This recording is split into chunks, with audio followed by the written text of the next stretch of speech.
Hi friends, welcome back to our channel సరేస్ kitchen. ఈరోజు మన రెసిపీ వచ్చేసి నాన్ వెజ్ ఐటమ్ అండి. సో ఇది ఫిష్లో ఉంటుంది, జన అంటారండి దీన్ని. ఫీమేల్ ఫిష్లో ఉంటుందన్నమాట. సో మేము ఇక్కడ 2 కేజీల ఫిష్ని తీసుకున్నప్పుడు మాకు జన వచ్చింది. సో ఆ జనని ఎలా ఫ్రై చేయాలో ఈరోజైతే నేను మీకు షేర్ చేయబోతున్నాను అనమాట. సో చాలామందికి తెలిసే ఉంటుంది, కొంతమంది అయితే తినరు, కొంతమంది ఇష్టంగానే తింటూ ఉంటారనమాట. సో దీన్ని కూడా స్మెల్ లేకుండా ఎలా ప్రిపేర్ చేసుకోవాలో ఈ వీడియోలో అయితే నేను మీకు షేర్ చేస్తాను. సో స్కిప్ చేయకుండా వీడియోని మొత్తం చూసేయండి. సో ఇక్కడ మేము తీసుకున్నాను 2 కేజీస్ ఫిష్ అండి. 2 కేజీస్ ఫిష్లో జన వచ్చింది ఇది. సో దీన్ని ఇప్పుడు మనం ఎలా ప్రిపేర్ చేసుకోవాలో చూపించబోతున్నాను. సో ముందుగా దీన్ని కల్లు ఉప్పు వేసుకొని నీట్గా వాష్ చేసుకొని పెట్టుకోవాలండి. తర్వాత స్టవ్ వెలిగించి ఒక నాన్ స్టిక్ ప్యాన్ పెట్టుకుంటే దీనికి బాగుంటుంది, ఎందుకంటే స్టిక్ అవ్వకుండా ఉంటుందన్నమాట. సో మామూలు కడాయి కంటే నాన్ స్టిక్ ప్యాన్ అయితే బాగుంటుందన్నమాట.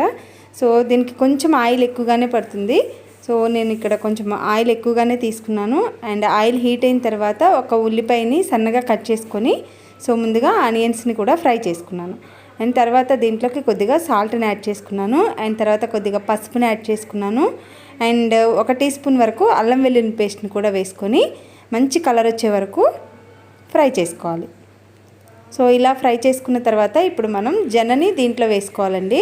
దీన్ని ఏమీ కదిలించకూడదు అనమాట, మనం యాజ్ ఇట్ ఈజ్గా అలాగే వేసుకోవాలన్నమాట. సో ఇక్కడైతే ఆనియన్స్ బాగా ఫ్రై అయిపోయాయి.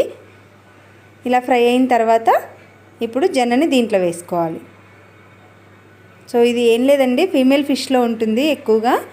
ఇది రైనీ సీజన్లో ఎక్కువగా వస్తూ ఉంటుందన్నమాట. సో ఫిష్ ఎగ్స్ అన్నమాట ఇవి. సో వీటిని మనం గరిటెతోని ఊరికే తిప్పకుండా అలా కాసేపు వదిలేయాలి. సో చూసారు కదా ఎలా అయ్యిందో. సో ఇప్పుడు కూడా మనం ఎలా పడితే అలాగా గరిటెని యూస్ చేసి తిప్పకూడదనమాట. సో మొత్తం మిక్స్ అయిపోతుంది. అలా మిక్స్ అవ్వకుండా కొంచెం పీసెస్గా ఉండాలి అంటే గరిటెని ఎక్కువగా యూస్ చేయకూడదు.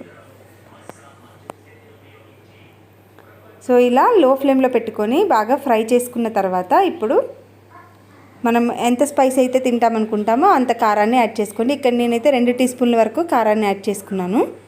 సో ఆల్రెడీ సాల్ట్ని అయితే ముందుగానే యాడ్ చేసుకున్నాం కదా ఆనియన్స్లో. సో దానికోసమని నేను ఇక్కడ ఇంకా సాల్ట్ని యాడ్ చేయలేదు. మీరు కావాలంటే చూసుకొని యాడ్ చేసుకోండి. సో ఇది స్నాక్ ఐటెం లాగా తింటాం కాబట్టి లైట్గానే వేసుకున్నానండి కారం కూడాను.